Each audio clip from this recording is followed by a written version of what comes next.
Good morning dear students. आज हम discuss करने वाले हैं ट्रांसपोर्टेशन इन ह्यूमन बींग्स। इससे पहले प्रीवियस लेक्चर में हमने पढ़ा था respiratory system in human beings. उसके अलावा हमने respiratory system in other organisms जैसे कि फिश में कैसे रेस्पिरेशन होते हैं, एमीबा में कैसे रेस्पिरेशन होते हैं और लवर ऑर्गेनिज्म किस तरह से रेस्पायर करते हैं, तो उसके बारे में पढ़ा था। तो आज हम उसी फ्लो के साथ साथ आगे बढ़ते हुए आज हम पढ़ रहे हैं यानी ट्रांसपोर्टेशन, या हम यूं कह सकते हैं सर्कुलेटरी सिस्टम।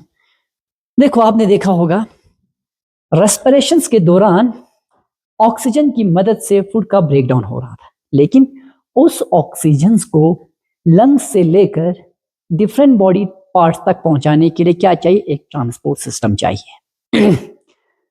उसी तरह डिफरेंट बॉडी पार्ट्स में एक बॉडी पार्ट से, एक ऑर्गन से दूसरे ऑर्गन तक, एक सेल से दूसरे सेल तक मटेरियल्स को पहुंचाने के लिए एक ट्रांसपोर्ट सिस्टम चाहिए। जिस तरह हमारी रोजमर्रा की जिंदगी में किसी एक जगह से दूसरी जगह जाने के लिए क्या चाहिए? ट्रांसपोर्टेशन चाहिए, एक ट्रांसपोर्ट सिस्टम चाहिए। तो हमारी रोजमर्रा की जिंदगी में मटेरियल्स को एक स्टेट से, एक शहर से दूसरे शहर तक पहुंचाने के लिए, एक डिस्ट्रिक्ट से दूसरे डिस्ट्रिक्ट तक पहुंचाने के लिए, एक कंट्री से दूसरे कंट्री तक पहुंचाने के लिए, एक कंटिनेंट से दूसरे कंटिनेंट तक पहुंचाने के लिए ट्रांसपोर्ट सिस्टम है। तो ट्रांसपोर्ट सिस्टम या तो बाय एयर हम उस मटेरियल को पहुंचा सकते हैं, या बाय वाटर, या बाय रोड, या बाय रेल। ये सारे क्या है? मीन्स ऑफ ट्रांसपोर्टेशन है। नहीं होता क्या हम गाड़ी के जरिए सामानों को एक जगह से दूसरी जगह पहुंचा सकते हैं? नहीं। क्या एयरप्लेन नहीं होता? क्या एयरप्लेन नहीं होती, ट्रेन नहीं होती तो हम मटेरियल्स को एक जगह से दूसरी जगह तक नहीं पहुंचा सकते थे। बिल्कुल इसी तरह तमाम लिविंग ऑर्गेनिजम्स के बॉडी के अंदर मटेरियल्स को एक जगह से दूसरी जगह तक पहुंचाने के लिए, एक ऑर्गन से दूसरे ऑर्गन तक पहुंचाने के लिए एक ट्रांसपोर्ट सिस्टम चाहिए। तो आज हम उसी ट्रांसपोर्ट सिस्टम के बारे में पढ़ेंगे। किन में? ह्यूमन बींग्स में। तो हम क्या करते हैं?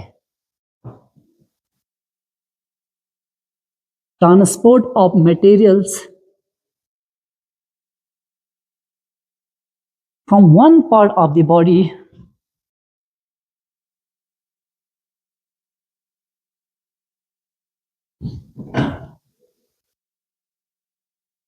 To other part. देखो, उसी ट्रांसपोर्ट की मदद से हम मटेरियल को एक जगह से दूसरी जगह तक पहुंचा सकते हैं। अब हमारा मेन टॉपिक है ह्यूमन बींग्स में ट्रांसपोर्टेशन कैसे होती है।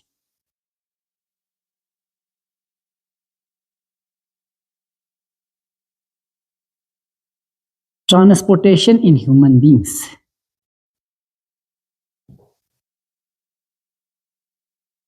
इसका दूसरा नाम हम यूं लिख सकते हैं human circulatory system. Human circulatory system. ठीक, अब देखो, तो हमारे बॉडी में ह्यूमन बींग्स में सर्कुलेटरी सिस्टम में कौन से ऑर्गन्स इन्वॉल्व होते हैं?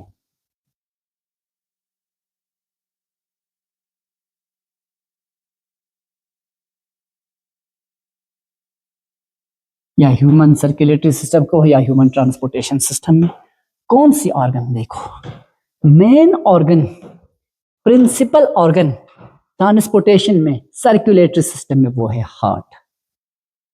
वो है heart. Heart, the pumping organ of human being.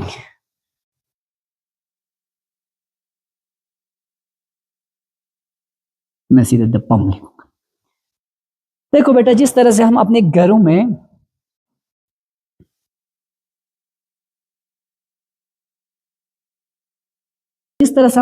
में पानी को नीचे से ऊपर तक, रूफ तक पहुंचाने के लिए क्या लगाते हैं? मोटर के जरिए हम पानी को ऊपर चढ़ाते हैं, मोटर की मदद से। ये है मोटर। तो मोटर क्या करते हैं? नीचे से पानी को प्रेशर के साथ ऊपर तक पहुंचा देते हैं, 2 स्टोरी बिल्डिंग तक, 3 स्टोरी बिल्डिंग तक पहुंचा देते हैं। वो मोटर पानी को पंप करके फुल प्रेशर के साथ, जब प्रेशर के साथ पंप करते हैं तभी तो पानी ऊपर चढ़ सकते हैं, तभी तो पानी ऊपर चढ़ते हैं, तभी तो पानी राइज होते हैं। अगर मोटर नहीं होता, सिंपली पानी के अंदर प्रेशर कम होगी, क्या वो पानी ऊपर चढ़ पाएगी? नहीं। बिल्कुल इसी तरह हमारे बॉडी में भी एक ऑर्गन है जो बिल्कुल उसी मोटर के प्रिंसिपल पे काम करते हैं, उसी मोटर की तरह काम करते हैं। वो ब्लड्स को पूरे पंप, हाई प्रेशर के साथ पंप करके डिफरेंट बॉडी पार्ट्स तक पहुंचा देते हैं। हार्ट द पंपिंग ऑर्गन या द पंप, ठीक है। एक तो ह्यूमन सर्कुलेटरी सिस्टम में सबसे पहले क्या इन्वॉल्व है? ह्यूमन सर्कुलेटरी सिस्टम में सबसे पहला ऑर्गन है हमारा हार्ट। उसके बाद हार्ट के अलावा और क्या चाहिए सर्कुलेटरी सिस्टम में? उसके अलावा चाहिए ब्लड वेसल्स। ब्लड वेसल्स, तो ब्लड वेसल्स में मेनली कौन से वेसल्स होते हैं? Arteries, veins and capillaries. And capillaries, देखो तीन बातें मैं यहां पे बताऊंगा अच्छे से, इसी के साथ साथ आगे भी ये अच्छे से और अच्छे से समझेंगे। ब्लड वेसल्स, तो ये मेन दो ऑर्गन, एक तो हार्ट, दूसरा ब्लड वेसल्स, ये दोनों मिलकर बनाते हैं ट्रांसपोर्ट सिस्टम ह्यूमन बींग्स में। ये दोनों मिलकर बनाते हैं ह्यूमन सर्कुलेटरी सिस्टम। अब देखो, पहला सबसे पहले हम डिस्कस करेंगे हार्ट को। हार्ट एक मस्कुलर ऑर्गन है।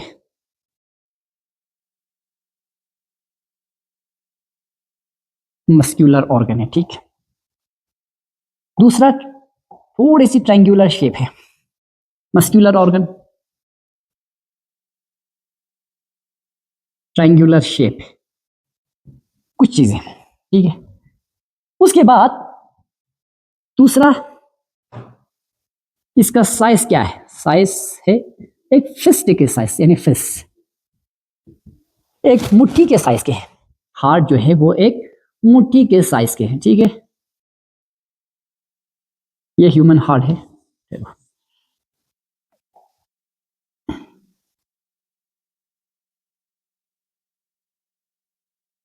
ये ह्यूमन हार्ट है, यानी इस हार्ट का साइज जो है वो एक मुट्ठी के साइज के बराबर है, ठीक। पहले मस्कुलर ऑर्गन है, दूसरा साइज एक फिस्ट के साइज है, तीसरा इसका लोकेशन कहां पे प्रेजेंट है।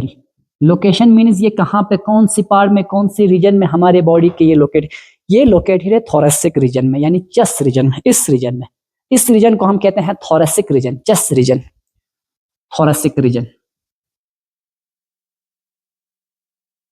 या यूं कहो चेस्ट। अच्छा, तो ये बिल्कुल थोरेसिक रीजन में है। किसके? इसको प्रोटेक्ट किया किससे? रिब केज से, यानी ये रिब केज से प्रोटेक्शन के। क्योंकि यहां पे रिब केज क्यों है? क्योंकि इसी रीजन में, थोरेसिक रीजन में हमारे बॉडी के दो इंपॉर्टेंट ऑर्गन्स हैं, एक तो लंग, दूसरा हार्ट, दोनों डिलिकेट ऑर्गन। इनको प्रोटेक्शन के लिए यहां पे रिब केज बना है, protected by rib cage, protected by rib cage. अच्छे से कंसंट्रेशन इस तरफ, इधर रखो, ठीक है। साइज एक फिस्ट के बराबर, एक मुट्ठी के बराबर, और हार्ट का लोकेशन थोरेसिक रीजन में, चेस्ट रीजन में।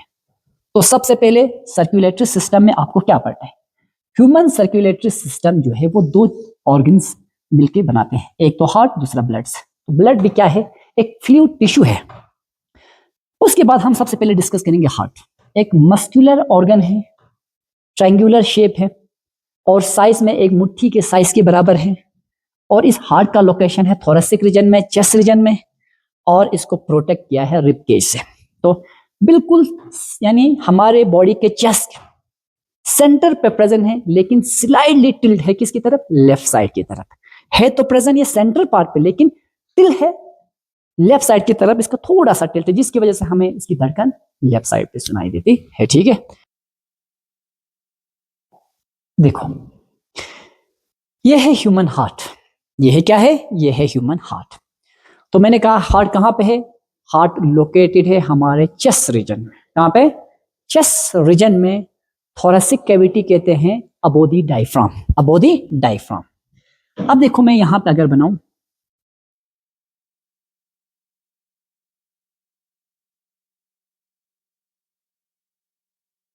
ये दोनों लंग्स, इन दोनों लंग्स के बीच में प्रेजेंट है हमारा हार्ट।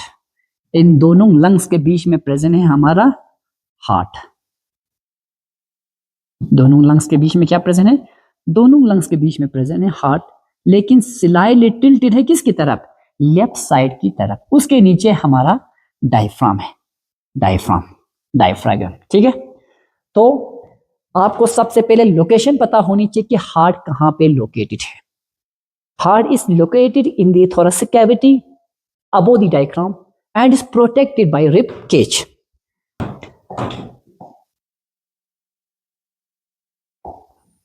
अब देखो ये है ह्यूमन हार्ट।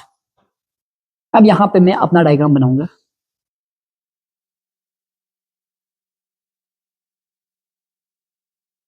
तो सबसे पहले ह्यूमन हार्ट जो है वो 4 चैम्बर्ड हार्ट है। याद रखो, ह्यूमंस में और हायर ऑर्गेनिजम्स में, हार्ट बर्ड्स में, हायर मैमल्स में हार्ट जो है वो 4 चैम्बर्ड है, यानी हार्ट के 4 कंपार्टमेंट्स हैं। इसी तरह रेप्टाइल्स में अगर देखा जाए तो हार्ट 3 चैम्बर्स है, एम्फीबियंस एंड रेप्टाइल्स में। इसी तरह अगर फिश में देखा जाए तो हार्ट 2 चैम्बर्ड है।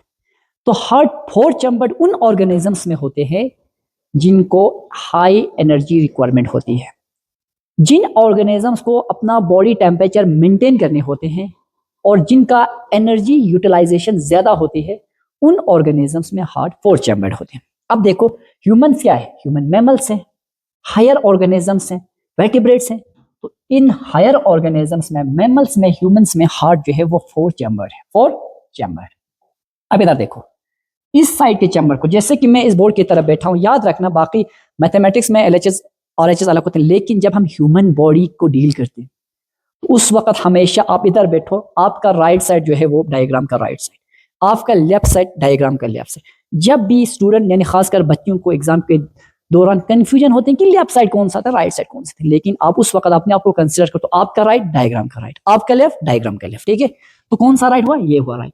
इस 2 चैम्बर्स को हम कहते हैं इसको राइट एट्रियम। क्या कहते हैं? Right atrium. और इस ऊपर वाले 2 कंपार्टमेंट, ऊपर वाले 2 कंपार्टमेंट्स को हम कहते हैं एट्रियम। तो ये राइट साइड हुआ, ये लेफ्ट साइड। तो राइट लेफ्ट साइड को left atrium, right atrium, left atrium, right atrium, left atrium. इसी तरह नीचे वाले 2 compartments ventricle, right ventricle, left ventricle, ठीक है। RA means right atrium, right atrium. LA means left atrium, because this is right side और ये left side है heart का। ये राइट साइड है, ये लेफ्ट साइड है। अब इधर देखो, यहां पे भी सबसे पहले मैंने कहा ये ह्यूमन हार्ट है, ये है ह्यूमन हार्ट, ठीक है, 3D स्ट्रक्चर। जब हम इस हार्ट का सेक्शन काटेंगे, इस हार्ट को बीच में से हम किसी ब्लेड से काट देंगे, अलग करेंगे, सेक्शन करेंगे, तो हमें हार्ट का इंटरनल पार्ट तो नजर आएंगे, एनाटॉमी नजर आएगी, है कि नहीं। यह है एक 3D स्ट्रक्चर। क्या हार्ट इस तरह से चैम्बर्ड में नजर आते हैं? नहीं, हार्ट एक कंप्लीट, एक राउंडेड, फुली कवर्ड स्ट्रक्चर होता है जिसके बाहर मेम्ब्रेन होता है, इस मेम्ब्रेन को पेरिकार्डियम कहते हैं। अब हम इस हार्ट को बीच में से काट दिया, सेक्शन काटा, इस हार्ट का हमने सेक्शन लिया, तो हमें ये वाला स्ट्रक्चर नजर आएगा। जब हम हार्ट का सेक्शन लेंगे तो हमें ये वाला स्ट्रक्चर नजर आएगा, ठीक है। अब इस हार्ट इस वाले हिस्से को हम कहते हैं राइट, ये वाला साइड है लेफ्ट। अब यहां से लेकर देखो, ये हुआ राइट एट्रियम, ये हुआ left atrium, right ventricle, left ventricle, left ventricle, याद रखो। अब इसको भी मैं लेवल करता हूं यहां पे।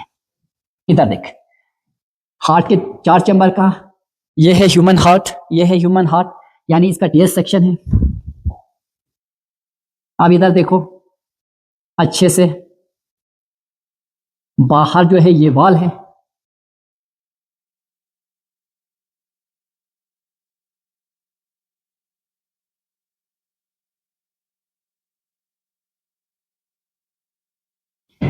ये वाला जो लेफ्ट वेंट्रिकल्स और एट्रियम को, यानी राइट साइड और लेफ्ट साइड को, राइट साइड और लेफ्ट साइड को अलग करते हैं, सेपरेट रखते हैं, सेपरेट रखते हैं। इस पार्टीशन को हम कहते हैं सेप्टम। तो ये क्या हुआ? ये हुआ सेप्टम, यानी septum, this is the partition, this is the partition which divides the heart into right side and left side, जो हार्ट को राइट साइड और लेफ्ट साइड में डिवाइड करते हैं, ठीक है, वेंट्रिकल्स को। ये वाला साइड लेफ्ट साइड, ये वाला साइड राइट साइड, तो इसको हम कहते हैं लेफ्ट वेंट्रिकल, राइट वेंट्रिकल। अब इसको लेवल भी करता हूं, ठीक है, यहां पे लिखिए आप लेफ्ट वेंट्रिकल, थोड़ा सा आगे ला दो।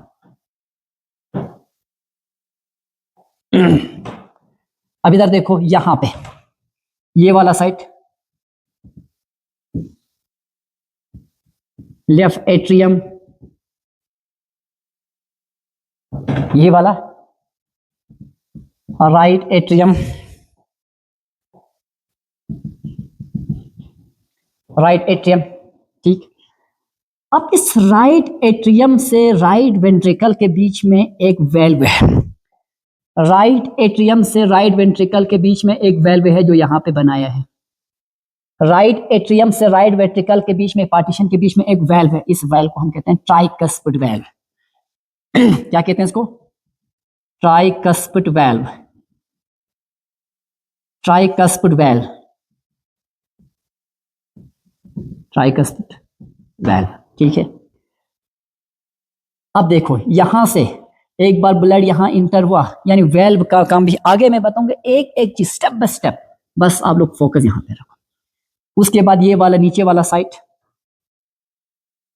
राइट वेंट्रिकल, राइट वेंट्रिकल,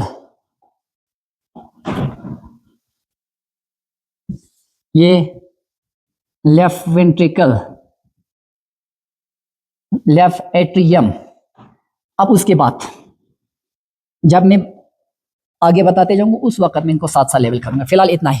तो हमारे हार्ट के कितने चैम्बर्स हैं? 4 चैम्बर्स। कितने चैम्बर? 4 चैम्बर्स। कितने चैम्बर? 4 चैम्बर्स। देखो right side, left side, right side में 2 chamber, right atrium, right ventricle. Left side में भी 2 chamber, left atrium, left ventricle. बिल्कुल, ये तो मैंने यहां सिंपल डायग्राम में बनाया, right atrium, right ventricle, left atrium, left ventricle. अब याद रखो दूसरी चीज, राइट साइड और लेफ्ट साइड को कंपार्टमेंट अलग करते हैं, उस कंपार्टमेंट का नाम है सेप्टम, ठीक। अब उसके बाद राइट साइड में हमेशा क्या पहुंचते हैं? राइट साइड में पहुंचते हैं डीऑक्सीजनेटेड ब्लड, इस साइड में डीऑक्सीजनेटेड ब्लड। अब जब हम डीऑक्सीजनेटेड, देखो यहां 2 चीजें, 2 बातें, oxygenated blood, oxygenated blood means those blood which contains oxygen, which have oxygen, oxygen rich blood, यानी oxygenated blood means oxygen rich blood, oxygenated blood means oxygen rich blood, वो blood जिसमें ऑक्सीजन मौजूद हो, वो ब्लड जिसमें oxygen मौजूद हो, deoxygenated blood, deoxygenated blood means CO2 rich blood या ब्लड कंटेन CO2। देखो जिस ब्लड में ऑक्सीजन मिक्स हो उस ब्लड को हम कहते हैं ऑक्सीजनेटेड ब्लड, जिस ब्लड में CO2 मिक्स हो उस ब्लड को हम कहते हैं डीऑक्सीजनेटेड ब्लड। अब अक्सर आप लोगों के बुक में डायग्राम में डीऑक्सीजनेटेड ब्लड को दिखाया जाता है ब्लू कलर से, ऑक्सीजनेटेड ब्लड को दिखाया जाता है रेड कलर से, लेकिन एक्चुअली कुछ बच्चे समझते होंगे डीऑक्सीजनेटेड ब्लड ब्लू होते, ब्लू नहीं होते हैं। अब मैं यहां पे एक डायग्राम की मदद से आपको समझाऊंगा। देखो ऑक्सीजनेटेड ब्लड बिल्कुल रेड होते हैं, फेयर रेड। ऑक्सीजनेटेड ब्लड क्या होते हैं?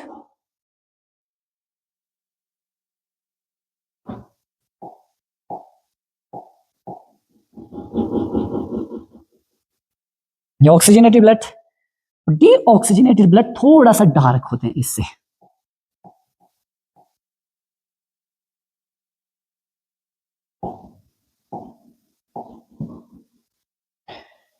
यानी ऑक्सीजनेटेड ब्लड फेयर रेड होते हैं, फेयर रेड, ये ऑक्सीजनेटेड ब्लड। डीऑक्सीजनेटेड ब्लड उतने रेड तो नहीं होते हैं, लेकिन थोड़ा सा डार्क रेड होते हैं, थोड़ा सा डार्क रेड होती है, ठीक है। ऑक्सीजनेटेड ब्लड उतने रेड नहीं होते हैं, थोड़ा सा डार्क रेड होते हैं।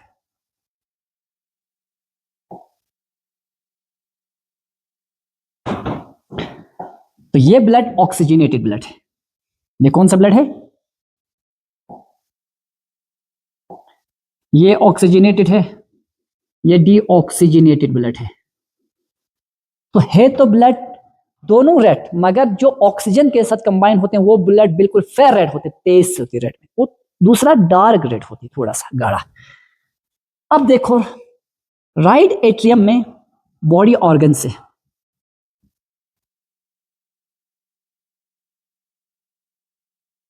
बॉडी ऑर्गन से, आप इसको मैं दिखाऊंगा ब्लू से ताकि आप लोगों को डीऑक्सीजनेटेड ब्लड और ऑक्सीजनेटेड ब्लड में कोई कंफ्यूजन ना हो। कंफ्यूजन को दूर करने के लिए डायग्राम में बनाए जाते हैं डीऑक्सीजनेटेड ब्लड को ब्लू कलर से। अब देखो हमारे डिफरेंट बॉडी पार्ट से डीऑक्सीजनेटेड ब्लड आते हैं किसके थ्रू? वेन्स के थ्रू, याद रखो। और वो डीऑक्सीजनेटेड ब्लड कहां पहुंचते हैं? राइट एट्रियम में। कहां पहुंचते हैं? राइट एट्रियम में।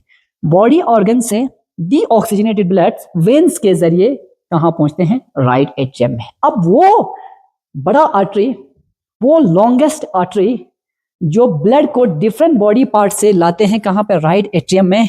उस आर्टरी, उस वेन का नाम है लावर वेना कावा।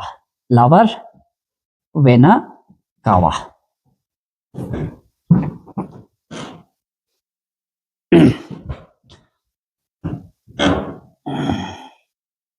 याद रखो, या वेना कावा ही बोलो, ठीक है? बाद में मैं इसको अच्छे से समझाऊंगा। Vena cava, vena cava. अब देखो डिफरेंट बॉडी पार्ट से ब्लड्स को कहां पे लाते हैं? राइट एट्रियम में, यानी डीऑक्सीजनेटेड ब्लड। अब जो ब्लड डिफरेंट बॉडी पार्ट से आए, वहां मेटाबॉलिक एक्टिविटी की वजह से, वहां ब्रेकडाउन होने की वजह से रेस्पिरेटरी सबस्ट्रेट का, फूड्स का, उसकी वजह से कार्बन डाइऑक्साइड का फॉर्मेशन होते हैं। अब वो कार्बन डाइऑक्साइड उस ब्लड के साथ मिक्स होके आते हैं। तो जब वो डिफरेंट बॉडी पार्ट से लाते हैं तो कौन सा ब्लड वेसल लेके आते हैं? वेन्स लेके आते हैं। कौन सा ब्लड वेसल्स? वेन्स। और वो ब्लड वेसल्स यानी वेन्स, वो veins blood vessel deoxygenated blood को डिफरेंट बॉडी पार्ट से लाते हैं और कहां पे पहुंचा देते हैं? राइट एट्रियम में। राइट एट्रियम में।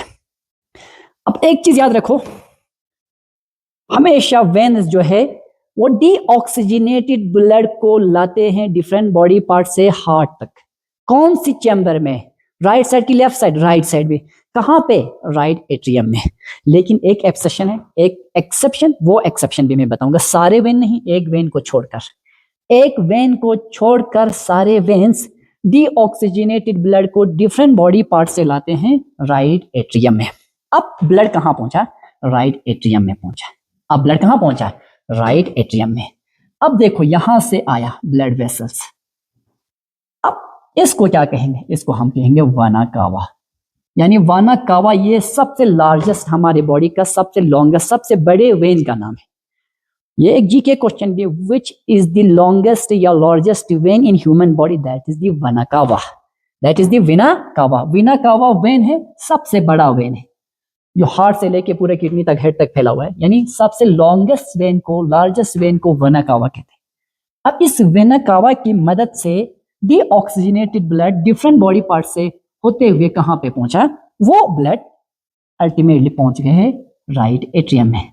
ये ब्लड है, ये क्या है? ब्लड है। राइट।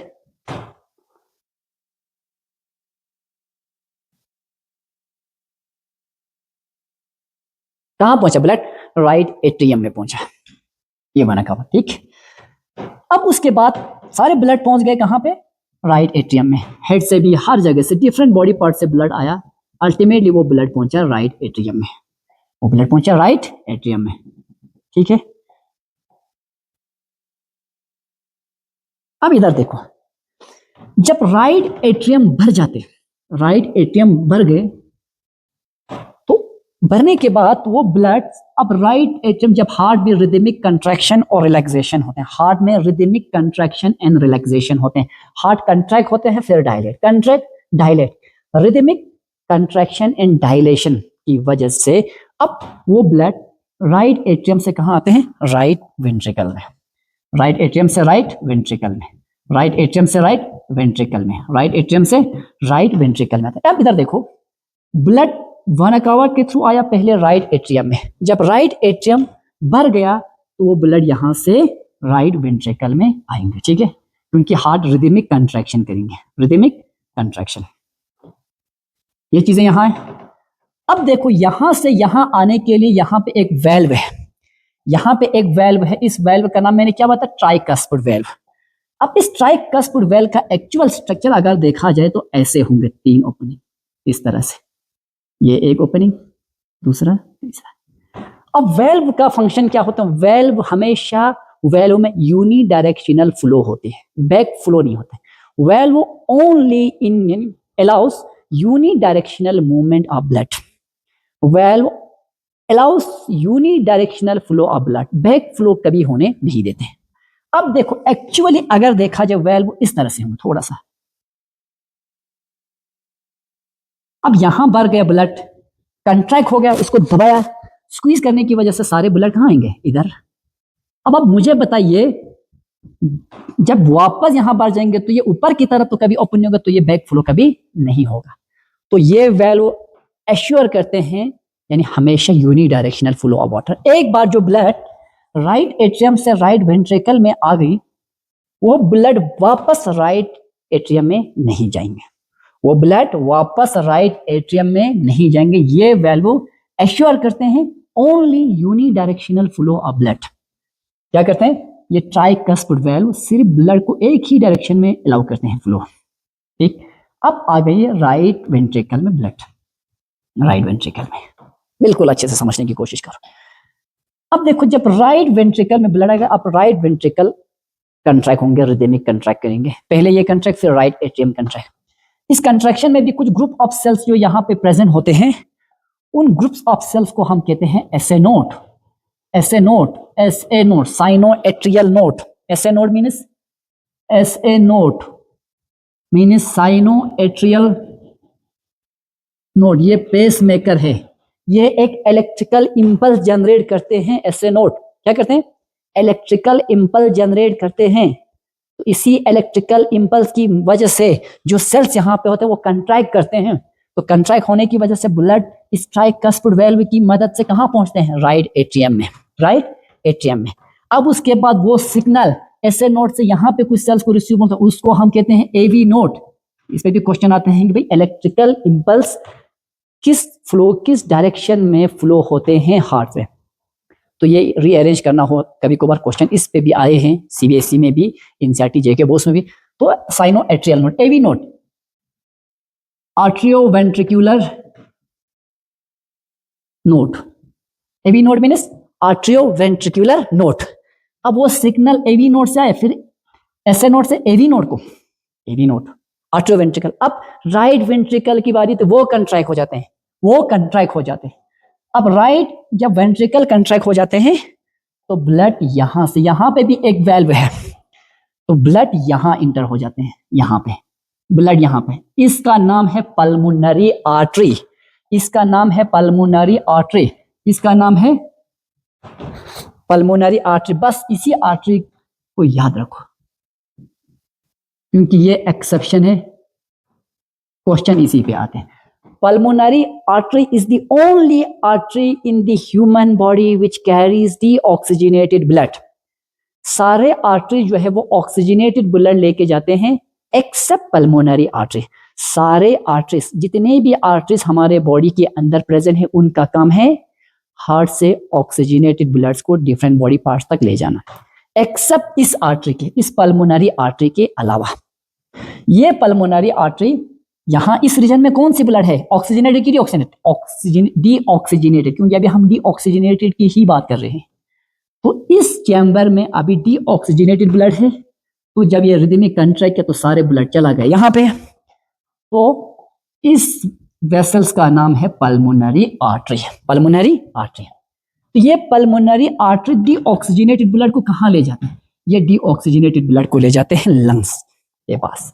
ये डीऑक्सीजनेटेड ब्लड को ले जाते हैं लंग्स को। डीऑक्सीजनेटेड ब्लड को किसके पास, कौन सी ऑर्गन तक लेके जाते हैं? लंग्स।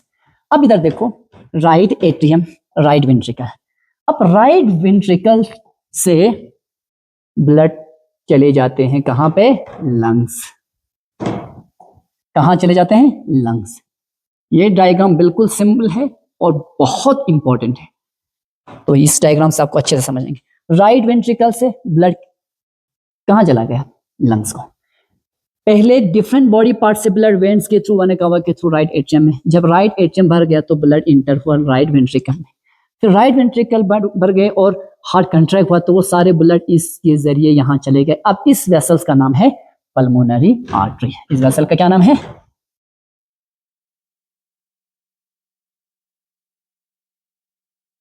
Pulmonary artery. इस वेसल का क्या नाम है? Pulmonary artery. तो pulmonary artery is the only artery which carries deoxygenated blood from right ventricle to lungs. ये आगे मैं लिखवाऊंगा, ठीक है। अब देखो इस लंग्स में, आपने लंग का डायग्राम याद करो प्रीवियस लेक्चर में। लंग्स में क्या था? अल्वियोलाई। अल्वियोली के साथ क्या अटैच था? Rich supply of blood capillaries. Blood capillaries. अब यहां से डीऑक्सीजनेटेड ब्लड लेके गए थे, लेकिन आते वक्त ये कौन से ब्लड वेसल्स आएंगे? आते वक्त अब कौन सा चमत्कार हो गया भाई, यहां से डीऑक्सीजन यहां से ऑक्सीजनेट, क्योंकि यहां ब्लड कैपिलरीज यहां जाके ये आर्टरी और छोटे छोटे छोटे छोटे कैपिलरीज में डिवाइड हो जाते हैं। अब वो कैपिलरीज आगे जाके और जोड़ के बड़े क्या बनाते हैं? वेन्स बनाते हैं, ठीक है। अब ये यहां आए। अब लंग्स से जो ब्लड वेसल्स आया, आपको पता है लंग्स में क्या मिलते हैं? लंग्स में ऑक्सीजन होती है। लंग्स में ऑक्सीजन होते हैं, हम इंस्पिरेशन से यानी ब्रीदिंग, इनके जरिए हम ऑक्सीजन को अंदर लेते हैं। तो लंग्स से जो ब्लड वेसल्स आती है, लंग्स से जो ब्लड वेसल्स आती है वो क्या लेके आएंगे? वो लेके आते हैं ऑक्सीजनेटेड ब्लड। कौन सी ब्लड लेके आते हैं? Oxygenated blood. अब इस लंग्स से लेफ्ट एट्रियम तक जो ब्लड वेसल्स आती है, इस ब्लड वेसल्स का नाम है पल्मोनरी वेन। ये भी एक एक्सेप्शन है, पल्मोनरी वेन। तो ये कौन सी ब्लड फ्लो हो रहा है? यहाँ पे जो ब्लू लाइन से जो ब्लड फ्लो हो रहा है वो डीऑक्सीजनेटेड ब्लड है। कौन सी ब्लड है? ब्लू लाइन से फ्लो हो रहा है वो है डीऑक्सीजनेटेड ब्लड। जो रेड लाइट यानी लाइंस में दिखा रहा हूं, रेड ब्लड वेसल्स में फ्लो हो रहे वो कौन सी ब्लड है? वो है oxygenated blood. This is oxygenated blood. देखो अब जो डिफरेंट बॉडी पार्ट से ब्लड वेसल्स ब्लड आते हैं वो राइट एट्रियम में, फिर राइट वेंट्रिकल में, फिर राइट वेंट्रिकल से वो ब्लड पंप करके किसको भेजा जाता है? लंग्स को। अब लंग्स में पहुंचने के बाद वो ब्लड वेसल ऑक्सीजन के साथ कंबाइन हो जाते हैं क्योंकि ऑक्सीजन में यानी ब्लड में हीमोग्लोबिन होते हैं और ऑक्सीजन और हीमोग्लोबिन में ऑक्सीजन को बाइंड करने की एफिनिटी ज्यादा है, तो ऑक्सीजन ज्यादातर डिसॉल्व्ड फॉर्म में ट्रांसपोर्ट करते हैं, ठीक है। तो पल्मोनरी वेन के जरिए वो वापस आते हैं कहां पे? राइट एट्रियम में, सॉरी लेफ्ट एट्रियम में। अब देखो लंग से जो ब्लड वेसल्स आए, लंग से जो ब्लड आए वो वापस यहां से इधर से यहां पहुंचेंगे। तो इसका नाम क्या है? इसका नाम है pulmonary vein. Pulmonary vein. Pulmonary vein is the only vein which carries oxygenated blood, which brings oxygenated blood from lungs to left atrium. Left atrium. अब लेफ्ट एट्रियम में आ गई ब्लड्स, राइट। लेफ्ट एट्रियम में आ गई blood. अब देखो left atrium की बारी, तो वो कंट्रैक्ट होंगे तो सारे ब्लड कहां पे चले जाएंगे? सारे ब्लड लेफ्ट वेंट्रिकल्स में। लेफ्ट वेंट्रिकल का जो पार्ट है, जो कवरिंग है, वो सबसे ज्यादा थिक है। यहां नजर आ रहे हैं ये उतना थिक नहीं, ये वाला हिस्सा देखो बहुत थिक है, क्योंकि लेफ्ट वेंट्रिकल्स में ब्लड जो है हाई प्रेशर के साथ फ्लो होता है, इसलिए उसके वॉल रप्चर होने का खतरा रहता है, जिसकी वजह से लेफ्ट वेंट्रिकल की वॉल बहुत थिक होती है। लेफ्ट वेंट्रिकल की वॉल बहुत थिक होती है। अब यहां पे जो वेल्व है, इस वेल्व को हम कहते हैं बाइकस्पिड वेल्व, BICUSPID। देखो बाइकस्पिड वेल्व में इसका ओपनिंग सिर्फ ऐसे ही होते हैं, ऐसे ओपनिंग। इसका 3 ओपनिंग था, इसका 2 opening. Bicuspid valve, bicuspid valve. अब आगे सारी ब्लड यानी कहां पहुंचे आप? लेफ्ट वेंट्रिकल्स में, लेफ्ट वेंट्रिकल में। अब उसके बाद लेफ्ट वेंट्रिकल से यानी ब्लड को पंप किया जाता है हाई प्रेशर के साथ, 120 mm mercury Hg। Left ventricle से ब्लड को हाई प्रेशर के साथ पंप किया जाता है ताकि एक ही झटके में ब्लड को पूरे सिर से लेकर टो के आखिरी सेल तक पहुंचाने है। अगर डिफ्यूजन की वजह से ब्लड फ्लो होता तो 2-3 साल लगते एक ब्लड को टो तक पहुंचने में। तो इसलिए यानी लेफ्ट वेंट्रिकल जो है वो ब्लड को क्या करते हैं? हाई प्रेशर के साथ पंप करते हैं। अब जब ये यहां से पंप करके भेजते हैं तो कौन से ब्लड वेसल्स के थ्रू? इस ब्लड वेसल्स के थ्रू। इस ब्लड वेसल्स का नाम है एओर्टा। इस ब्लड वेसल का नाम क्या है? एओर्टा। इस ब्लड वेसल का, अब aorta is the largest artery in the human body. जिस तरह लार्जेस्ट वेन का नाम वेना कावा, उसी तरह लार्जेस्ट आर्टरी का नाम एओर्टा है। इस तरह लार्जेस्ट आर्टरी का नाम एओर्टा। अब देखो लेफ्ट वेंट्रिकल से ब्लड यहां, अब लेफ्ट वेंट्रिकल से ब्लड को पंप करके कहां भेजा जाता है? ब्लड को पंप करके डिफरेंट बॉडी पार्ट तक पहुंचा देते हैं। ब्लड को पंप करके डिफरेंट बॉडी पार्ट तक पहुंचा देते हैं, तो ये भी ऑक्सीजनेटेड ब्लड है। हार्ट को पंप करके डिफरेंट बॉडी पार्ट तक पहुंचा देते हैं। अब देखो हमारे बॉडी में ब्लड 2 बार हार्ट में पहुंच गया। एक डिफरेंट बॉडी पार्ट से हार्ट के राइट चैम्बर में, राइट एट्रियम, राइट वेंट्रिकल में, फिर वो ब्लड चली गई लंग्स को, लंग्स से ब्लड वापस राइट लेफ्ट एट्रियम में, फिर लेफ्ट वेंट्रिकल में। आप इधर देख लो, यहां से लेकर यहां तक एक बार, यहां से लेकर यहां तक एक बार, तो 2 बार ब्लड हमारे हार्ट में पहुंच रहे हैं। एक तो यहां से लेकर यहां तक, यहां से लेकर यहां तक एक बार ब्लड पहुंच रहे हैं, यानी राइट वेंट्रिकल से लंग्स, लंग्स से वापस राइट लेफ्ट एट्रियम तक। तो इस सर्कुलेशन को हम कहते हैं पल्मोनरी सर्कुलेशन। इस सर्कुलेशन को क्या कहते हैं? Pulmonary circulation. ब्लड 2 बार हार्ट को भेजा जाता है, ब्लड 2 बार। पहली बार यानी राइट एट्रियम से ब्लड लंग्स को, फिर लंग्स से वापस लेफ्ट एट्रियम तक। इस सर्कुलेशन को हम कहते हैं pulmonary circulation. Pulmonary circulation. Pulmonary circulation means flow of blood from right ventricle to lungs and then back to left atrium. ये हो गया पल्मोनरी सर्कुलेशन। अब दूसरा इधर देखो, यहां से लेकर लेफ्ट वेंट्रिकल से बॉडी ऑर्गन तक, बॉडी ऑर्गन से लेकर वापस राइट वेंट्रिकल, यहां से लेकर फिर एक और सर्कल पूरे करते, इसको हम कहते हैं सिस्टेमिक सर्कुलेशन। Systemic circulation. अब पल्मोनरी सर्कुलेशन और सिस्टेमिक सर्कुलेशन दोनों को मिला के हम कहते हैं डबल सर्कुलेशन। इसलिए अक्सर बुक में लिखा होता है ह्यूमन रेस्पिरेटरी सिस्टम के बदले, sorry human digestive, human circulatory system के बदले क्या लिखा होता है वहां पे? Double circulation in human being. Double circulation में blood reach 2 times in the heart, 2 बार हार्ट को पहुंचते हैं, ठीक है, 2 बार हार्ट को। इसलिए ह्यूमन सर्कुलेशन को हम क्या कहते हैं? Double circulation. डबल। अब कल क्वेश्चन आया डबल सर्कुलेशन पे, तो क्या है? सिस्टेमिक सर्कुलेशन और पल्मोनरी सर्कुलेशन, यानी हार्ट के राइट वेंट्रिकल से लंग्स, लंग्स से फिर लेफ्ट एट्रियम तक एक सर्कुलेशन, पूरा पल्मोनरी सर्कुलेशन। फिर हार्ट के लेफ्ट वेंट्रिकल से लेकर बॉडी ऑर्गन, फिर बॉडी ऑर्गन से लेकर वापस राइट एट्रियम तक सिस्टेमिक सर्कुलेशन। दोनों को कंबाइन हम कहते हैं डबल सर्कुलेशन। Double circulation. तो होप आप लोगों को ये चीजें क्लियर हुआ होगा। थोड़ा सा मैं लिखूंगा और साथ फिर से और इसको अच्छे से डिस्कस करूंगा।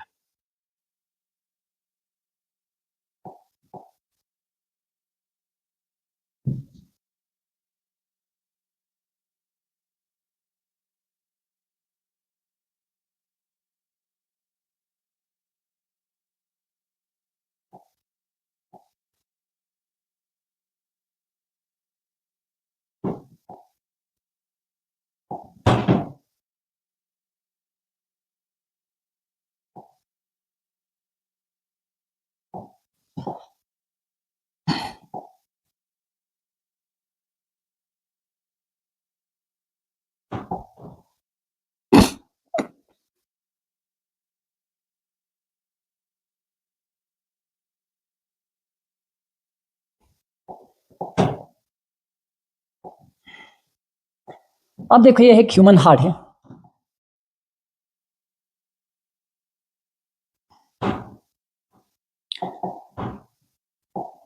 ये वाला हिस्सा होगा आपका राइट वेंट्रिकल। कौन सा हिस्सा है ये? Right atrium. ये वाला हिस्सा हुआ राइट एट्रियम। राइट, ये राइट वेंट्रिकल। तो इसी तरह इसके भी 2 कंपार्टमेंट्स हैं।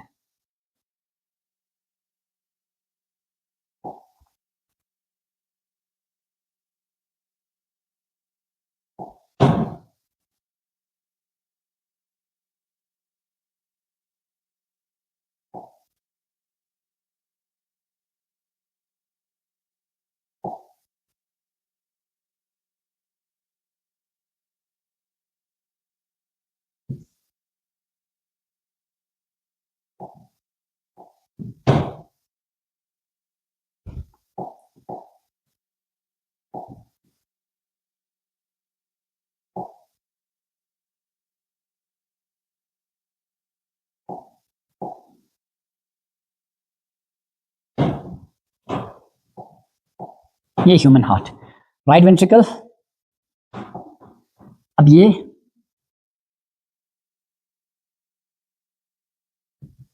लेफ्ट वेंट्रिकल, लेफ्ट एट्रियम, और हार्ट के बाहर से एक कवरिंग होते हैं, उस कवरिंग को हम कहते हैं पेरिकार्डियम, जो हार्ट को प्रोटेक्शन करते हैं शॉक और यानी मैकेनिकल शॉक वगैरह से इस हार्ट को बचाते हैं। तो the covering of heart is called pericardium,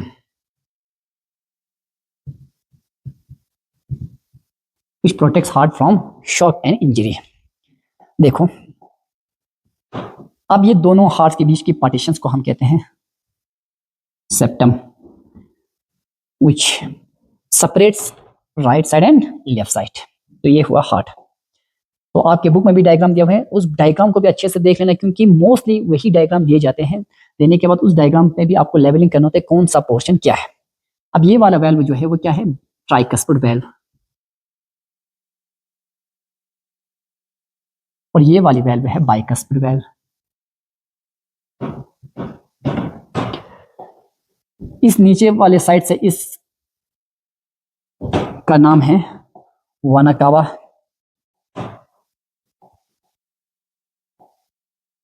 ये है लवर वानाकावा, क्योंकि ये नीचे की तरफ से आ रहे हैं, नीचे से, नीचे टो से बाकी बॉडी ऑर्गन से, लवर बॉडी ऑर्गन से डीऑक्सीनेट ब्लड को ला रहे हैं। तो ये हुआ लवर वानाकावा, लवर वेनाकावा। लवर वानाकावा का वो या इंफीरियर, INAPRIOR, इंफीरियर वानाकावा। अब ये वाले जो वेसल्स है ये ऊपर ब्रेन से ब्लड डीऑक्सीनेट ब्लड को लेके आ रहे हैं, तो ये अपर साइड से है, तो सुपीरियर और अपर वानाकावा, अपर वेनाकावा। अब जो रेड कलर से यहाँ पे दिखाए हैं ये है लार्जेस्ट आर्टरी एओर्टा, और जो ब्लू कलर से वेन जो यहाँ से जा रहे हैं, यहाँ से इस रीजन से, जो राइट वेंट्रिकल से निकल, राइट वेंट्रिकल से, इसका नाम है पल्मोनरी आर्टरी। और जो यानी हार्ट के लेफ्ट एट्रियम से निकल रहे हैं, तो इसको हम कहते हैं पल्मोनरी वेन, पल्मोनरी वेन। अब इधर देखो, ये है आपके टो के सेल्स, ठीक है, या लवर बॉडी ऑर्गन लिखो। लवर बॉडी ऑर्गन में आपके टो आते हैं, किडनी आते हैं, वगैरह वगैरह, ठीक है। अब वहां पे जब मेटाबॉलिक एक्टिविटीज होते हैं, फूड के ब्रेकडाउन होते हैं वहां पे, तो कार्बन डाइऑक्साइड जनरेट होते हैं, वो कार्बन डाइऑक्साइड वापस ब्लड के साथ मिल जाते हैं, कंबाइन हो जाते हैं, और वो वापस ब्लड इसको कहाँ ले जाते हैं, उस डीऑक्सीजनेटेड ब्लड को, उस कार्बन डाइऑक्साइड रिच ब्लड को डिफरेंट बॉडी ऑर्गन से हार्ट तक लेके आते हैं। अब जो लवर साइड से जो वेसल लेके आते हैं उसको हम कहते हैं लवर वानाकावा। अब ये यहाँ से डीऑक्सीजनेटेड ब्लड को लेके आया, यानी यहाँ से डीऑक्सीजनेटेड ब्लड को लेके आया, कहाँ से, लवर बॉडी पार्ट से, लवर बॉडी पार्ट से डीऑक्सीजनेटेड ब्लड को लेके आया। मैं इसको थोड़ा सा इस कलर से दिखाऊंगा।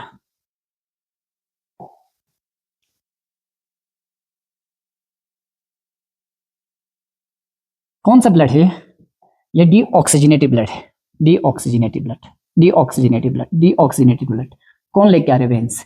और सबसे लार्जेस्ट वेन को क्या कहते हैं, वानाकावा। तो ये वेन्स लेके आ रहे हैं डीऑक्सीजनेटेड ब्लड, डीऑक्सीजनेटेड ब्लड। अब यहां पहुंचा तो सारे ब्लड यहां जमा हो गए राइट एट्रियम में।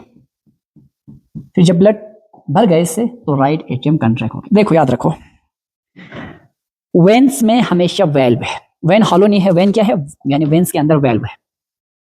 ये वेन है, इसकी जगह जगह पे वेल्व है, जगह जगह पे वेल्व है, जगह जगह पे वेल्व है। देखो ये वेन्स है, तो ऐसे वेल्व होंगे इसके अंदर।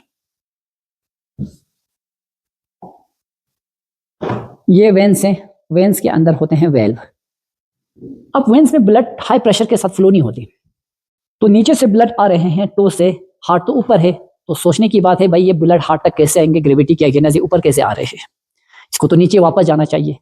अब देखो इस प्रोसेस को, इसको रोकने के लिए वेंस के अंदर वेल्व लगी है, ताकि एक बार ब्लड यहाँ अंदर आने के बाद वो ब्लड वापस नीचे नहीं जाते। इस तरह से ब्लड, अब ये टोकी सेल है, यहां से ब्लड यहां पहुंचा, तो यहां पहुंचने के बाद यहां पर वेल्व लगी हुई, अब ये वेल्व वापस इस ब्लड को वापस पीछे जाने नहीं देंगे। अब ये ब्लड आगे तो मूव करेंगे ना, आगे की तरफ, यहां पहुंचने के बाद वापस इस वेल्व रोकेंगे, इसको वापस जाने नहीं देंगे। ये ब्लड यहां से इधर पहुंचा तो वापस ये वेल्व इसको आगे, इस तरह से यहाँ पे वेल्व होते हैं और वो क्या करते हैं, प्रिवेंट करते हैं, बैक फ्लो होने नहीं देते हैं। तो ये वेल्व, यहाँ पे भी valve, valve valve valve valve. तो वेंस में वेल्व होते हैं जो बैक फ्लो होने नहीं देते हैं। वेंस में ब्लड लो प्रेशर के साथ फ्लो होती है और वापस उसको बैक फ्लो होने से रोकने के लिए उनके अंदर वेल्व प्रेजेंट होती है। ठीक, अब देखो फिर ये कंट्रैक्ट हुआ right atrium, right atrium contract हुआ। राइट एट्रियम कंट्रैक्ट होने की वजह से सारे ब्लड्स कहां चले गए, सारे ब्लड्स पहुंच गए राइट वेंट्रिकल में। अब उसके बाद जब राइट वेंट्रिकल भर गया तो राइट वेंट्रिकल की बारी है। अब यहाँ पे भी जो ट्राइकास्पिड वेल्व है वो भी इस ब्लड को वापस यहाँ जाने दे, सिर्फ वो ब्लड को एक ही डायरेक्शन में इंटर करते हैं कि जो राइट एट्रियम से लेफ्ट वेंट्रिकल की तरफ, बस वापस राइट वेंट्रिकल से राइट एट्रियम में जाने नहीं देते। अब जब ये कंट्रैक्ट होगा तो सिर्फ निकलने का एक ही रास्ता है, इस वेसल्स के जरिए, इस वेसल के जरिए। तो इस वेसल्स का नाम क्या है, पल्मोनरी आर्टरी, पल्मोनरी आर्टरी। अब ये कंट्रैक्ट हुआ, सारे ब्लड्स को कहां पे प्रेशर के साथ किस में डाल दिया, इस वेसल्स के पल्मोनरी आर्टरी में। अब ये पल्मोनरी आर्टरी कहां जाएंगे, ये पल्मोनरी आर्टरी जाएंगे सीधे लंग्स के पास। पल्मोनरी आर्टरी सीधा लंग्स के पास है। लंग्स में क्या है, लंग्स में आपको पता है अल्वियोली होते हैं, वहां पे यानी गैसेस एक्सचेंज होती है, वहां पे ऑक्सीजन मिलते हैं।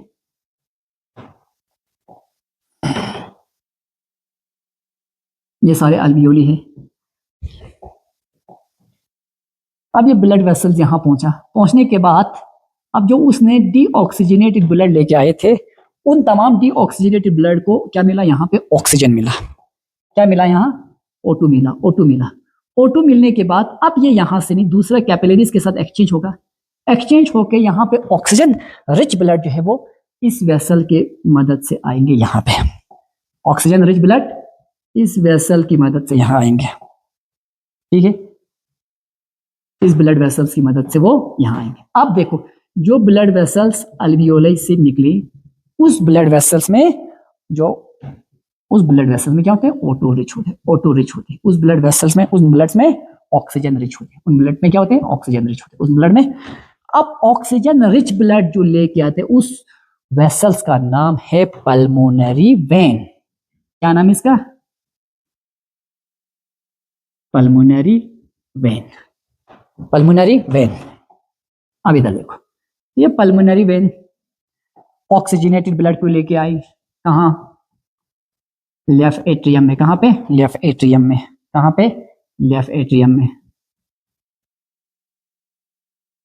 लेफ्ट एट्रियम जब पूरे भर जाएंगे तो वो कंट्रैक्ट होगा, तो सारे ब्लड्स ऑक्सीजनेटेड ब्लड कहां आएंगे, लेफ्ट वेंट्रिकल में, लेफ्ट वेंट्रिकल में, लेफ्ट वेंट्रिकल में। तो जब लेफ्ट वेंट्रिकल वो वाहिद पार्ट है, कंपार्टमेंट है जहां से ब्लड को हाई प्रेशर के साथ पंप किया जाता है, हाई प्रेशर के साथ पंप किया जाता है। अब ये कंट्रैक्ट होगा, हाई प्रेशर के साथ ब्लड को पंप किया जाता है, इसलिए इसका जो वॉल है वो बहुत थिक होते हैं as compare to other 3 compartment, क्योंकि यहाँ ब्लड को हाई प्रेशर के साथ जब पंप करते हैं तो इसके वॉल रप्चर होने का खतरा रहता है, जिसकी वजह से उस रप्चर, उस मैकेनिकल इंजरी से बचाने के लिए इसका वॉल बहुत थिक होते हैं।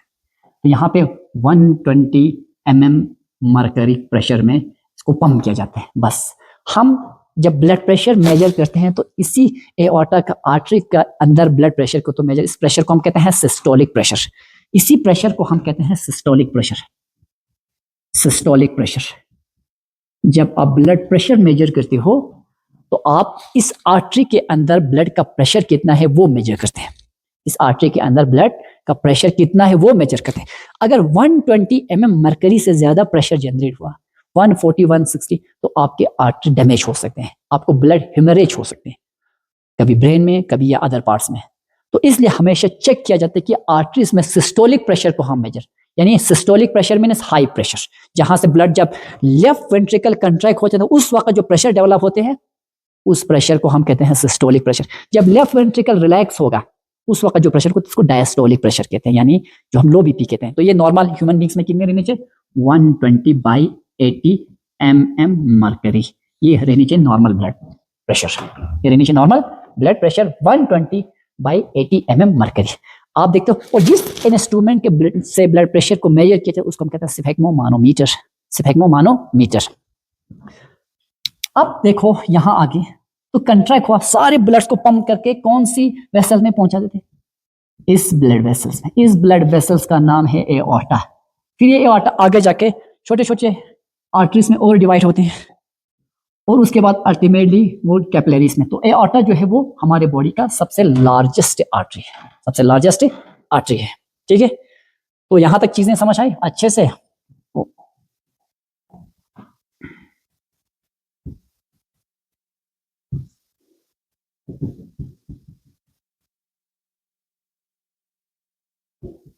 ह्यूमन हार्ट, तो हम थोड़ा सा लिखते हैं, ठीक है?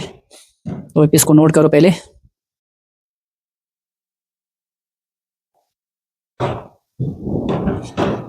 आप देखो,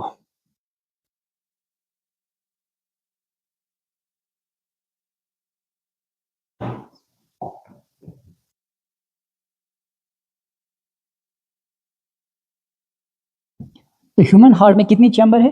4 चैम्बर है। ह्यूमन हार्ट में कितनी चैम्बर है? 4 चैम्बर।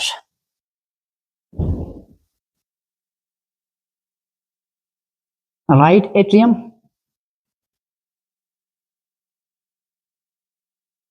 राइट वेंट्रिकल, और उसके बाद तीसरा लेफ्ट एट्रियम, लेफ्ट वेंट्रिकल। ठीक है, और इंपॉर्टेंट पॉइंट, राइट साइड में क्या पहुंचते हैं? राइट साइड रिलेटेड टू, या मैं रिसीव लिखूंगा, ठीक है?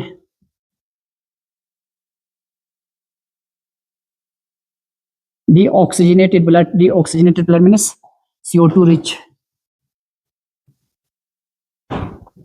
और लेफ्ट साइड में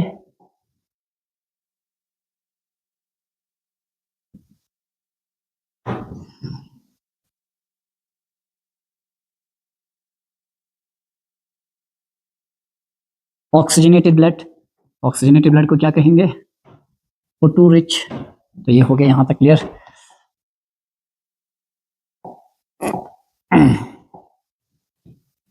अब देखो, इधर देखो,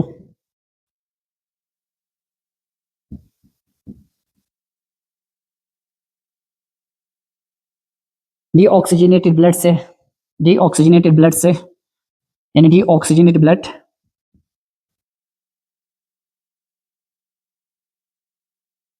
different body parts, deoxygenated blood from different body parts reaches to, सबसे पहले कहाँ पहुंचते हैं, किस पार्ट को पहुंचते हैं? Right atrium, right atrium. तो right atrium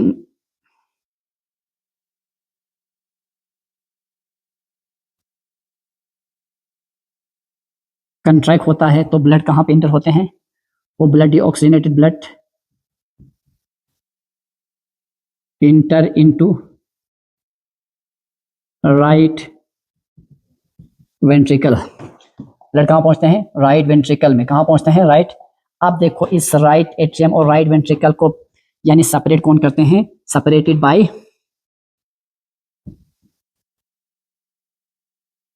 right atrium and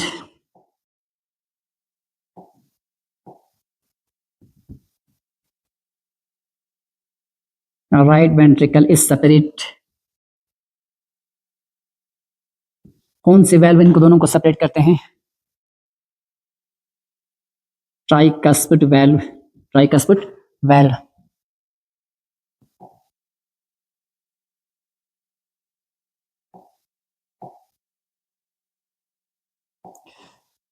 अच्छा, तो ये वेल्व जो है वो क्या है?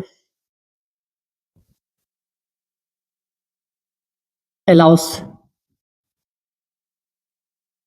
यूनिडायरेक्शनल फ्लो ऑफ ब्लड, सिर्फ ब्लड को एक ही डायरेक्शन में फ्लो होने की इजाज़त देते हैं, तो वापस राइट वेंट्रिकल से राइट एट्रियम में आने नहीं देती है, ठीक है। अब उसके बाद बारी बारी उसके बाद थर्ड पोर्शन पे क्या होते हैं, राइट वेंट्रिकल कंट्रैक्ट, तो ब्लड को क्या करते हैं, ब्लड को पंप किया जाता है, ब्लड इज इनटू कौन सी ये वेसल्स में जाते हैं, pulmonary artery, pulmonary artery which takes blood to lungs, towards lungs या टू लंग्स लिखो, ठीक है, टू लंग्स। अब उसके बाद देखो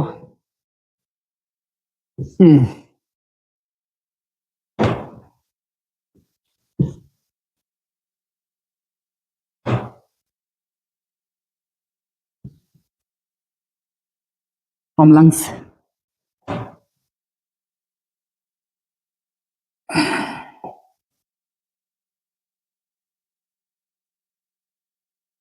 oxygenated blood is sent back to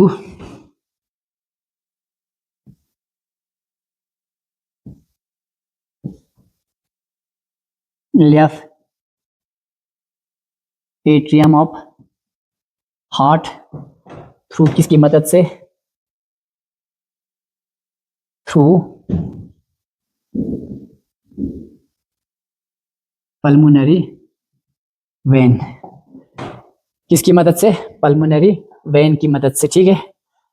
अब उसके बाद क्या हो जाते हैं, बारी बारी लेफ्ट एट्रियम कंट्रैक्ट, तो ब्लड कहाँ पहुंच जाते हैं, लेफ्ट वेंट्रिकल में, लेफ्ट वेंट्रिकल में। अब उसके बाद लेफ्ट वेंट्रिकल में पहुंचने के बाद उसके बाद बारी क्या हो जाता है, अब इन दोनों को पार्टीशन को क्या कहते हैं, लेफ्ट एट्रियम और लेफ्ट वेंट्रिकल को सेपरेट करने वाले वेल्व का क्या नाम है, बाइकस्पिड वेल्व। ये भी यूनिडायरेक्शनल फ्लो होने देते हैं, सिर्फ एक बार लेफ्ट एट्रियम से ब्लड लेफ्ट वेंट्रिकल में आ गई वो वापस नहीं जाने देते हैं, ठीक है। उसके बाद लेफ्ट वेंट्रिकल कंट्रैक्ट, हाँ, फिर blood is pump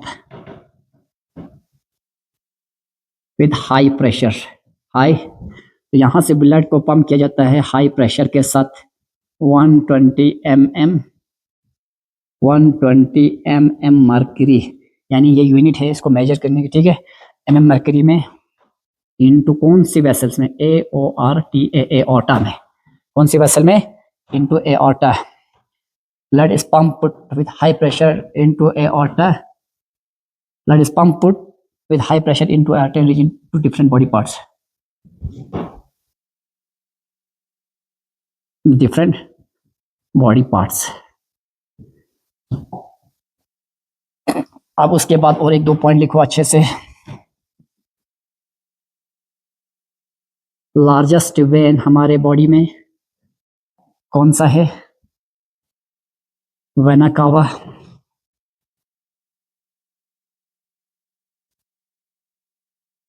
largest artery कौन सा है, एओर्टा, एओर्टा, एओर्टा। अब जो प्रेशर लेफ्ट वेंट्रिकल में डेवलप होते हैं उस हम क्या कहते हैं, systolic pressure.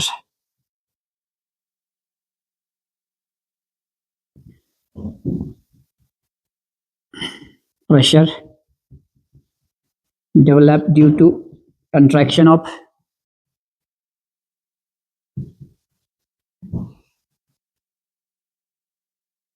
left ventricle, diastolic pressure, तो सिस्टोलिक प्रेशर मोस्टली क्या रहता है ह्यूमन बींग्स में 120 mm मरकरी। आप जब लेफ्ट वेंट्रिकल यानी रिलैक्स हो जाते हैं, जिसको हम कहते हैं डाई सिस्टोलिक प्रेशर, ये हम नेक्स्ट लेक्चर में डिस्कस करूंगा इसको अलग से, ब्लड प्रेशर को, ठीक है। डायस्टोलिक प्रेशर, क्योंकि 10 में आपको ये भी पढ़ना है, थोड़ा सा दिया हुआ है डायस्टोलिक प्रेशर।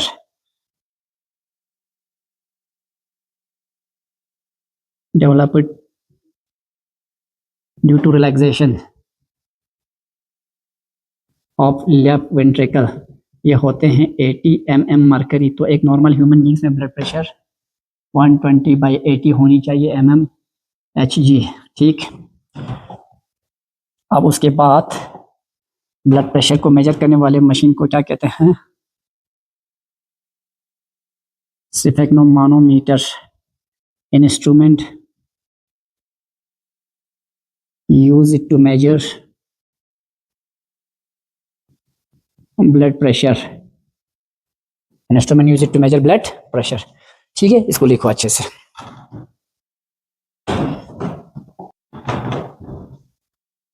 अब देखो मैं यहां और इसको थोड़ा सा अच्छे से और समझाऊंगा।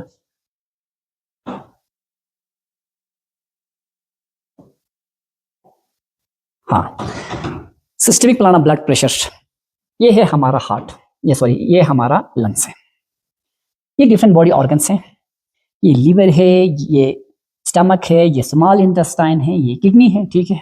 अब देखो इन तमाम ऑर्गन्स में मेटाबॉलिक एक्टिविटीज परफॉर्म होती है, जिसकी वजह से इनके अंदर कार्बन डाइऑक्साइड और अदर वेस्ट मटेरियल वगैरह बनते हैं। तो पर्टिकुलरली हम यहाँ CO2 को डिस्कस करने वाले हैं, ठीक है। अब देखो यानी इन तमाम कार्बन डाइऑक्साइड जो है वो अंदर हमारे बॉडी के लिए पॉइजनस है, जहरीले हैं, इनको बाहर निकालना चाहिए। तो बाहर कैसे निकाल देते हैं, ये कार्बन डाइऑक्साइड ब्लड के साथ डिफ्यूज हो जाते हैं। तो ब्लड्स में इंटर होने के बाद कौन सी वेन्स इनको लेके आते हैं, ये वाले वेन। अक्सर देखो कंफ्यूजन को दूर करने के लिए आपको ब्लू और रेड लाइन से बनाए जाते हैं। Blue line means deoxygenated blood को शो कर रहे हैं, रेड लाइन जो है ऑक्सीजनेटेड ब्लड की सप्लाई को शो कर रहे हैं, ठीक है। अब उसके बाद ये वनकावा है यानी लॉन्गेस्ट वेन, जो डीऑक्सीजनेटेड ब्लड को डिफरेंट बॉडी पार्ट से लेके आ रहे हैं। वनकावा डीऑक्सीजनेटेड ब्लड्स को डिफरेंट बॉडी ऑर्गन से, जैसे कि लिवर से, किडनी से, स्टमक से, स्मॉल इंटेस्टाइन से, लार्ज इंटेस्टाइन से, ब्रेन से, अदर बॉडी पार्ट से लेके आते हैं, ठीक। आने के बाद हमारे बॉडी के राइट एट्रियम में पहुंचते हैं, राइट एट्रियम में। तो राइट एट्रियम के बाद राइट वेंट्रिकल, यहां इन्होंने पार्टीशन नहीं बना, मैं बनाता हूं यहाँ पे पार्टीशन। राइट वेंट्रिकल में, राइट वेंट्रिकल से बिल्कुल जो मैंने अभी पहले प्रीवियस स्लाइड्स में दिखाया आप लोगों को अच्छे से, ब्लड को पंप किया जाता है पल्मोनरी आर्टरी में, पल्मोनरी आर्टरी में, यानी इस वो आर्टरी जो राइट वेंट्रिकल से डीऑक्सीजनेटेड ब्लड्स को लंग्स की तरफ ले जाते हैं, इस आर्टरी का नाम है pulmonary artery. It carries deoxygenated blood. अब लंग्स में कैपिलरी के थ्रू जो है वो एक्सचेंज हो जाते हैं। अब ऑक्सीजनेटेड ब्लड वाला दूसरे ब्लड वेसल से इंटर होते हैं लेफ्ट एट्रियम में, यहाँ पे भी पार्टीशन बनाओ, लेफ्ट एट्रियम में। तो लेफ्ट एट्रियम के बाद लेफ्ट वेंट्रिकल में, वहां से पंप किया जाता है डिफरेंट बॉडी ऑर्गन्स तक। देखो ऑक्सीजनेटेड ब्लड्स को डिफरेंट बॉडी पार्ट तक क्यों ले जाते हैं, क्योंकि डिफरेंट बॉडी पार्ट्स में मेटाबॉलिक एक्टिविटीज परफॉर्म होनी है। तो हर एक रेस्पिरेटरी सबस्ट्रेट को यानी फूड्स को ब्रेक डाउन करके एनर्जी रिलीज करने के लिए उनको क्या चाहिए, ऑक्सीजन चाहिए। उस ऑक्सीजन को उन वहां तक लेने के लिए दो ऑर्गन्स को बनाए, एक तो लंग्स को, रेस्पिरेटरी सिस्टम को, जिसकी वजह से ऑक्सीजन लंग्स तक पहुंचता है। अब लंग्स से ऑक्सीजन हार्ट तक, हार्ट से उस ऑक्सीजन को पंप किया जाता है ब्लड के थ्रू, तो वो ब्लड उस ऑक्सीजन को एक एक सेल तक पहुंचा देते हैं टाइम पे, जिसकी वजह से हर सेल में मेटाबॉलिक एक्टिविटीज परफॉर्म होती है, ठीक है। तो ये सर्कल यहाँ पे भी बिल्कुल शो किया है। अब यहाँ डिस्कस करता हूं मैं, ये हार्ट देखो, ये कैपिलरी है। अब यहाँ जाके बड़े बड़े जो वेन्स होते हैं वो छोटे छोटे बिल्कुल ब्लड वेसल्स में, थिन ब्लड वेसल्स में डिवाइड होते हैं। अब यहाँ पे डिवाइड होने के बाद डीऑक्सीजनेटेड, ये वाला ऑक्सीजनेटेड है, यहाँ से आगे वाला हिस्सा deoxygenated blood different body part से आया, डिफरेंट बॉडी पार्ट से आया राइट एट्रियम में, फिर यहाँ से लंग्स, फिर आर्टरी के थ्रू, ये पूरा सर्कुलेशन ये मैंने डिस्कस किया हुआ है, ठीक है। इस डायग्राम को भी बनाओ ताकि आप लोगों को चीजें ये समझ लो, आप लोगों का माइंड मैप है।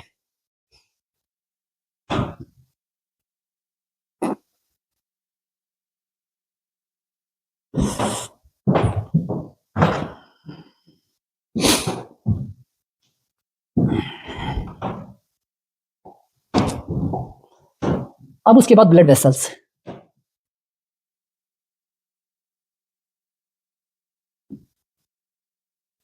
हमारे बॉडी में 3 टाइप्स की ब्लड वेसल्स हैं।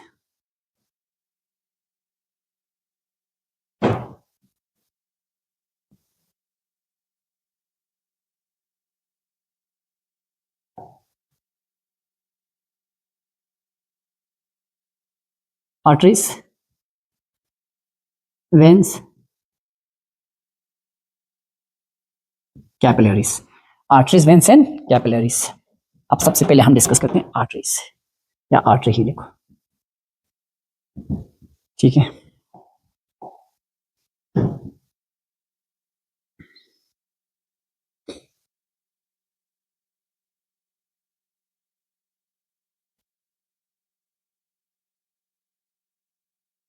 oxygenated blood from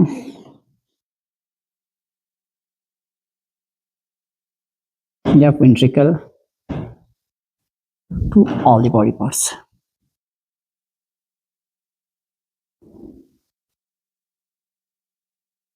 यहां पे एक एक्सेप्शन है, याद रखो।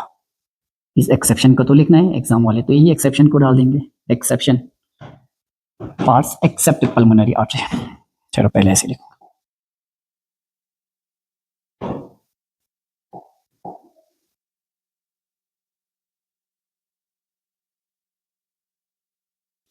Accept pulmonary artery. Pulmonary artery क्या करते हैं?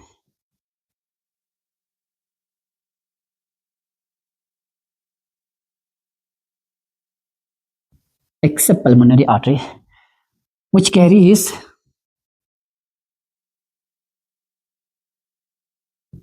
deoxygenated blood from right ventricle to lungs। दूसरा पॉइंट, वेन्स।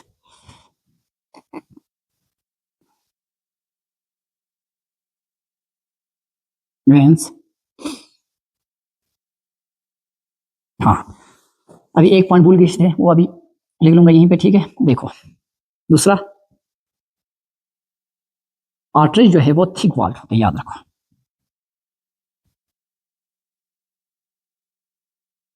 क्योंकि आर्टरीज में ब्लड हाई प्रेशर के साथ फ्लो होते हैं, तो जिसकी वजह से उनके वॉल रप्चर्स होने का खतरा रहता है। तो इसके मतलब आर्टरी के वॉल जो है वो बहुत थिक होते हैं as compare to veins. Veins के वॉल थिन होते हैं, आर्टरीज के वॉल बहुत थिक होते हैं, थिक वॉल होते हैं।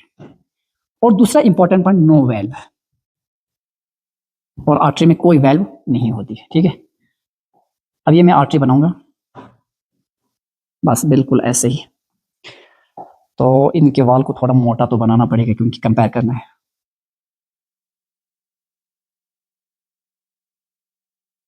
ठीक है इसके अंदर कोई वेल्व नहीं है, ठीक है। तो लार्जेस्ट आर्टरी भी मैंने बताया।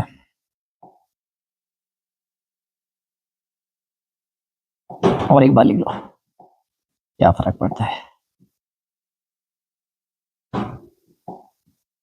लार्जेस्ट आर्टरी ओटा, ठीक है। अब आते हैं दूसरे नंबर पे, वेन्स।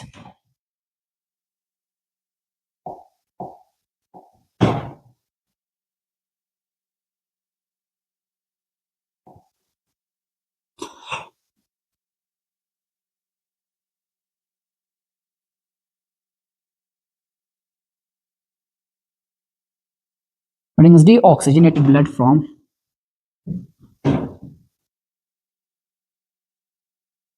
different body parts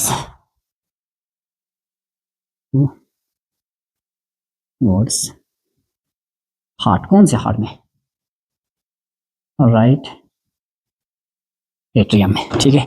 अब यहां पे भी एक्सेप्ट, एक्सेप्ट कौन से वेन? Pulmonary vein. एक्सेप्ट कौन सी वेन? Pulmonary vein. तो पल्मोनरी वेन कौन से ब्लड को लेके आती है? pulmonary vein except which carries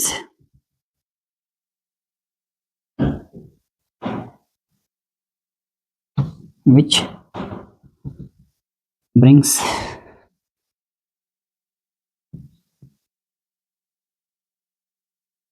oxygenated blood, pulmonary vein oxygenated blood from lungs towards heart, left atrium.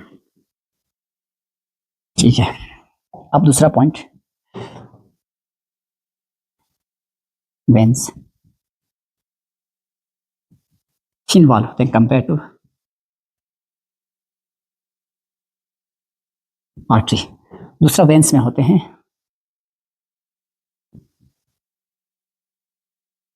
Valve. अब देखो मैंने पहले वो बना था, अब दूसरा ये बनाऊंगा। ये वेन है, तो इसके अंदर अंदर जगह जगह पे वेल्व होते हैं ताकि वो बैक फ्लो होने से रोके। वेल वेल वेल वेल, ये क्या है?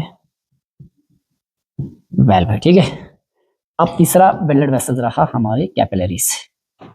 इसको पहले नोट करो, ठीक है, उसके बाद मैं इसको जूम आउट करने वाला हूं।